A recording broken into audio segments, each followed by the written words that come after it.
네, 벌써 강의의 중반을 지나고 있습니다. 이번 시간에는 기말과제, 즉 소논문을 어떻게 작성할 수 있을지를 한번 살펴보는 시간을 갖도록 하겠습니다. 네, 우리 기말과제, 기말 페이퍼를 어떻게 작성해야 되는지, 그리고 더불어서 또 참고 논문은 또 어떻게 작성하는 것이 좋을지 한번 보도록 하겠습니다. 먼저 작성해야 될 기말과제, 즉 기말과제는 소논문 형태로 작성을 하게 되죠. 네, 이때 분량은 전체 분량을 최소 12페이지 이상 정도로 생각하고 작성을 하게 됩니다. 물론 이때는 표지하고 참고 문헌 리스트 같은 경우는 제외하고 내용에 해당되는 부분이 12페이지 됩니다. 그리고 어떤 주제를 삼을 것이냐, 우리가 발표할 때 여러분들이 그 발표팀이 그 주제를 선정했던 내용들을 확장해 가지고 개인 소논문을 작성할 수 있습니다. 그런데 또 같은 발표팀이 같은 내용으로 또 작성하게 되는 경우도 있잖아요. 그것을 피하고 여러분들이 관심이 있어 하는 그 분야로 조금 더 확장을 해 가지고 어 기말 과제를 작성해 주시기를 바랍니다. 그래서 그 주제는 발표팀이 했던 그 주제들을 또 확장을 할 수가 있고, 아니면 우리가 강의 초반에 여러분에게 발표 주제에 대한 부분들을 여러분들한테 안내한 적이 있었습니다. 지금 이 클래스에도 올라와 있는데 그 중에 여러분이 발표했던 내용들하고 또는 여러분이 관심이 갖고 있는 부분하고 연관된 부분이 있으면 그 부분을 소재로 삼아서 주제로 확장해서 내용을 작성해도 됩니다. 뭐 여러 가지가 내용이 있겠죠. 한번 그 내용은 참고 문서를 한번 확인해 주기 바랍니다. 여러분이 이번 강의를 통해서 배웠던 내용들을 확정하는 것이니까 기존에 어떤 관심 있던 부분들을 어떻게 확장할지에 대해서 조금 더 고민해서 풀어나가면 좋을 것 같습니다. 그리고 여러분들이 어떤 주제로 작성할지에 대해서는 먼저 우리 교수진에게 여러분들이 어떤 내용으로 쓰겠다는 주제, 또 목차, 그리고 내용들을 실제 작성하기 전에 이 부분을 먼저 작성해서 피드백을 받고선 진행하면 좋을 것 같습니다. 네, 우리 논문은 어떻게 작성하느냐? 소논문입니다. 소논문은 어떻게 작성하느냐? 기본적인 논문 형태를 기준으로 작성을 하게 됩니다. 이때 기본적인 논문의 형태라 하면은 서론, 본론, 결론이 있어야 되겠죠. 네, 서론에서는 여러분들이 이 과제를 작성하게 된 그런 필요성을 쓰게 되고, 또 필요성뿐만 아니라 어떠한 목적을 두고선 이러한 글을 쓰게 되는지 대해서 분량은 한 2페이지 정도로 여러분들의 주장을 제시해서 작성하면 되고요. 본문에서는 소제목을 번호에 입각해서 작성을 하게 됩니다. 결론에서는 여러분이 서론에서 어떤 연구의 필요성을 가지고 또는 목적을 가지고 작성한 내용들이 본론에서 내용을 쭉 작성하게 되죠. 그 작성한 내용들을 어떤 결과로 요약을 하고 그에 해당되는 내용들이 시사하는 바를 제안을 하거나 정리를 하는 내용으로 결론을 마무리하게 됩니다. 이때 여러분들이 본론을 작성할 때에는 어떤 연구 방법을 쓸 것이냐라는 부분들이 중요한데요.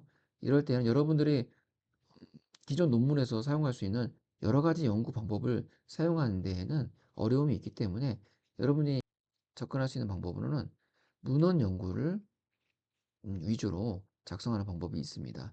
문헌 연구를 하면은 기존에 나와 있던 논문들 또는 어, 서적, 책이나 아니면 연구물, 그리고 기타 어떤 언론에서 발표했던 내용들, 이런 내용들을 여러분들의 여러분들이 얘기하고자 싶은 그 내용들에 해당하는 내용들을 뒷받침할 수 있는 타당한 내용들을 가져와서 쓰는 내용입니다. 이게 문헌 연구에 해당되고요.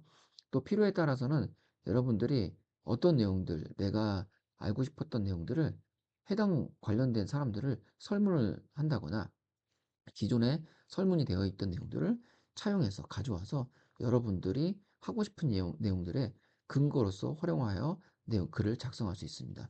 이런 식의 연구 방법을 활용해서 여러분들이 소논문을 작성해 낼 수 있습니다. 이렇게 글을 쓸 때에는 여러분들이 논리적이고 또 여러분들이 하고 싶은 말들의 타당한 근거를 가져와서 글 쓰기를 해야 됩니다. 그러기 위해서 아까 말했던 기존에 있었던 학술지도 괜찮고 연구물도 괜찮고 어떤 그 학술 서적들 이런 부분들을 가져와서 그걸 참고해서 글을 쓰는 겁니다. 이때 이렇게 가져왔던 내용들은 반드시 어디에서 가져왔는지를 출처를 밝히게 됩니다. 그것을 이제 참고 문헌을 어떻게 작성하느냐라고 연결되는 건데, 참고 문헌은 각각 글을 쓰면서 쓰는 방법이 각각 인용을 작성하는 방법이고요. 맨 마지막에 글을 다 쓰고 나서 그 인용했던 부분들을 하나에 쭉 정리하는 글을 쓰는 겁니다. 맨 마지막 페이지에 해당되는데, 참고 문헌이라고 해서 글 중간중간에 썼던 내용들을 마지막에다가 정리해 나가는 겁니다. 참고 문헌 리스트를 작성한다라고 하는데, 이렇게 해서 정리해서 한 편의 글을 완성하게 됩니다. 이때 그 완성할 때에는, 참고 문헌을 작성할 때에는 APA라고 해서 미국의 심리학회 기준으로 작성하게 됩니다. 물론 여러 가지 인용 기준들이 있긴 한데, 우리는 사회학과 교육학에 기반으로 할 때는 요 APA 기준을 많이 쓰기 때문에 이 방법의 기준에 따라서 글을 작성하면 좋을 것 같습니다. 네. 여러분들이 글을 쓸 때에는 양식을 드릴 거예요. 그 양식에 맞춰서 앞에 이렇게 제시했던 그런 방법을 이 양식에다가 쓰게 됩니다. 작성하게 됩니다. 이 양식에 대해서는 이렇게 형식으로 제시가 되는데, 요거는 한글 문서를 제공해 드릴 거고, 우리 한글 문서를 잠깐 보고 더 이야기를 이어가도록 하겠습니다. 자, 여러분 이어서 한번 가보겠습니다. 여러분에게 이렇게 기말고사를 작성할 수 있는 샘플 양식을 드릴 거예요. 여기에는 여러분이 쓰고 싶은 주제를 작성하게 되겠죠. 예를 들어서 뭐 한국의 한국의 자, 다시 쓸게요.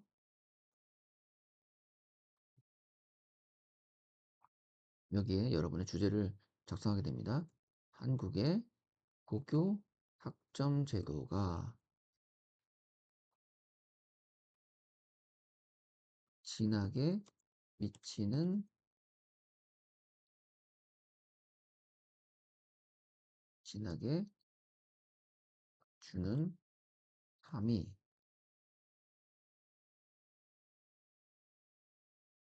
이렇게 주제를 작성하게 되고, 그에 따른 여러분의 이름을 쓸 거고, 요 요약이라 하면은 여러분들이 서론에서 여러분들이 연구 목적하고 필요성들을 작성하게 되잖아요.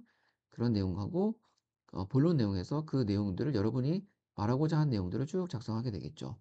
그리고 결론에서 하고자 하는 내용들을 마무리하는데, 그런 내용을 요 요약 안에다가 작성하게 됩니다. 한 그렇게 많이 쓸 필요까지는 없고, 여러분들이 연구 목적 필요성을 작성하고, 그래서 어떤 연구 방법을 사용했고, 그래서 그에 따른 연구 결과가 어떻다라고 간단히 요약을 하게 됩니다. 그리고 여기 주제어라고 했을 때는 키워드를 한 5가지 이내로 작성하게 되는데요. 여러분들이 성찰 일기를 쓸 때 키워드 작성법에 대해서 배웠을 겁니다. 많이 활용을 했었죠. 뭐 고교학점제, 고교학점제, 그리고 뭐 내신, 그리고 수능, 뭐 이런 식으로 여러분들이 이 글을 쓸 때 필요했던 키워드들을 작성하게 됩니다. 서론에서는 이 중간 제목이라고 하는데, 연구의 목적, 연구의 필요성을 작성한다거나, 아니면 여러분들이 직접 이 글을 쓰게 된 내용에 대해서 본론을 직접 작성하게도 됩니다. 그리고 그에 따른 위계로서 이렇게 아까 로마자 위계를 들어가고, 그 다음 위계로서는 한글 위계를 작성하게 됩니다. 그 다음에 가나다 이렇게 위계를 작성하게 되고요. 이런 부분들은 글자 폰트, 포인트 사이즈를 확인해 주시고, 아마 이렇게 요걸 13포인트를 사용했으면 요걸 12포인트, 요걸 10포인트 이렇게 포인트에도 차별을 뒀으니까, 여러분들은 이런 양식에 맞춰서 그 양식을 최대한 활용하시면 됩니다. 여기서부터 이제 여러분들이 쓸 내용들을 본격적으로 작성하게 되는 거죠. 자, 서론을 다 썼다. 그 다음에 이제 본론을 써야 되겠죠. 여기는 이제 해당하는 소제목으로 바꿔달라고 했었는데, 자, 여러분들이 고교학점제의 의의, 뭐, 이런 부분을 쓰겠죠. 고교학점제가 주는, 고교학점제의 뭐, 개념, 뭐, 현황, 이런 부분을, 여러분들 쓰고 싶은 부분들을 쓰게 된다면, 그 다음에는 고교학점제의 뭐, 개념에 대해 쓸 거고, 뭐 개념에 대한 자세한 내용들을 하나씩 하나씩 소제목화해서 여러분들이 글을 쓰게 됩니다. 본격적인 내용은 여기다 쓰게 되겠죠. 네, 이렇게 여러분들 쓰고 날 때, 아, 내가 쓰다 보면은, 현황을 표로 작성하고 싶다 하면 이렇게 표를 이용해서 사용하게 되는데, 여러분에게 표를 쓰는 방법도 이렇게 양식을 통해서 요걸 변형해서 쓰라고 제시를 했고요. 여러분이 이렇게 구분을 쓴다고 쓰고, 해당되는 내용을 쓰고 했을 때, 이렇게 표 제목을 쓰게 되고, 밑에는 출처를 쓰게 됩니다. 그리고 표를 다 썼을 때 이 표 내용에 대해선 이걸 그대로 여러분들이 사용하시면 되는데 마우스 우측을 누르면 개체 속성에서 이렇게 옆에 캡션에 보면 이렇게 캡션을 위쪽으로 글을 쓸 수 있게끔 설정이 되어 있습니다. 즉, 이 내용이 이 표 내용에 대해서 쓸 수 있게끔 제시가 된 건데요. 여러분이 뭐 굳이 변경시킬 필요는 없고 이 내용을 어, 붙여쓰기, 카피 앤 페스트로 사용하시면 됩니다. 여기다 표 제목을 쓰고 표는 우리가 서론이면은 여기가 로마자가 1이 되겠죠. 여기 본론이니까 2가 된 거고 첫 번째, 두 번째, 세 번째 이런 식으로 순서대로 제시를 하면 됩니다. 요 출처에 대한 부분은 요 저자 어디서 여러분들이 가져온 내용들을 여기다 썼겠죠. 그럼 그 저자 이름을 쓰고 그 몇 년도 된 내용 그 출판 연도를 쓰게 되고 요거는 페이지입니다. 어느 페이지에서 가져왔다라고 작성하는 요 1년에 요런 양식이 있으니까 표를 작성할 땐 요렇게 활용하시면 됩니다. 그 다음에 그림. 여러분이 또 그림도 가져와서 사용할 수가 있는데 그림도 마찬가지입니다. 그림도 요 양식을 여러분들이 이용하시면 되는데 마찬가지로 마우스 오른쪽을 한번 눌러보겠습니다. 개체 속성에 들어가면 옆에 캡션에 들어가면 요 캡션에서 밑에 쪽에다가 글을 쓸 수 있게끔 되어 있거든요. 그게 바로 그림에 대한 내용입니다. 이것도 지금 현재 본론에 해당되는 게 두 번째에 해당되기 때문에 로마자 2 거기에서 첫 번째에 해당된 그림이기 때문에 첫 번째 1이라고 쓴 거고 그 다음부터 두 번째, 세 번째, 네 번째 이렇게 변형해서 사용할 수 있습니다. 그리고 그림에 대한 제목을 쓰고 이것도 마찬가지로 출처를 그림을 어디서 가져왔냐에 따라서 출처를 작성하게 되는데 아까 위에 표와 동일한 내용으로 방식으로 작성하게 됩니다. 자, 그리고 나서 글을 다 썼다. 서론, 본론, 결론까지 다 작성하고 나서 참고 문헌을 맨 뒤에다 작성하게 되는데 아까 자, 이렇게 봤을 때 우리 출처를 가져올 때 이렇게 이름을 쓰고 연도를 쓴다고 했죠. 마찬가지로 그랬을 때 이름을 쓰고 연도를 쓰게 됩니다. 그리고 어느 출처를 가져왔는지 그 연구물 또는 논문 이런 내용들에 대한 제목을 쓰게 되는 거고요. 요거는 석사학위에서 가져왔기 때문에 뒤에 석사학위 논문 이렇게 쓰고 학교에 대한 부분 쓰고 그 다음에 점 이렇게 해서 마침표에서 마무리했습니다. 만약에 이것이 논문에서 가져왔다. 그러면 김영림 교수님의 2019년도 요건 책입니다. 서적. 그러면 마을교육 공동체 요 책에 대한 내용을 가져온 거고 요건 출판사에 대한 정보를 쓴 겁니다. 이렇게 작성하시고요. 여기가 지금 이제 논문인데 여기에는 두 명이 지금 저자입니다. 그랬을 때 이 컴마를 두고 이렇게 두 명이 저자를 다 써주시고요. 그 다음에 연도를 쓰고 그 학회지, 그러니까 그 제목, 논문의 제목을 쓰게 되고 그 다음에 학회지에 대한 네, 이름을 써주고 패키지가 지금 현재 몇 집에서 발행이 됐냐 이런 부분인데 요렇게 그리고 이제 페이지가 어디에서 가져왔느냐 이런 내용입니다. 이 아래 잠깐 보시면 여기는 몇 집에 대해서 몇 권에 대해서 작성한다 이런 내용이긴 한데 여러분들이 이런 부분들은 APA 작성한 요령에 따라서 그런 부분들을 따라서 작성해 주시면 됩니다. 이렇게 해서 참고 문헌까지 작성하게 되면은 여러분들은 한편의 수호 논문을 완성하게 됩니다. 자, 이어서 한번 보도록 하겠습니다. 여러분이 이렇게 작성하고 나서 그렇다고 하면은 여러분은 이제 평가는 어떤 기준으로 평가를 받게 되느냐? 여러분들이 어떠한 논점으로 또는 어떤 제안을 했냐에 대한 주장을 배점으로 보게 됩니다. 그리고 여러분이 글을 얼마나 논리적으로 잘 썼는지에 대한 그런 부분을 구조를 보게 됩니다. 그리고 소제목을 잘 썼거나 또 문단 구조를 잘 이행했는지 이런 부분을 보게 되고요. 문장에서는 문법에 틀린 것이 없는지 오류가 있나 뭐 오타가 있나 이런 부분들 그리고 그림표를 아까 기준에 대해서 정확하게 작성을 했느냐 표현을 했느냐를 보게 되고요.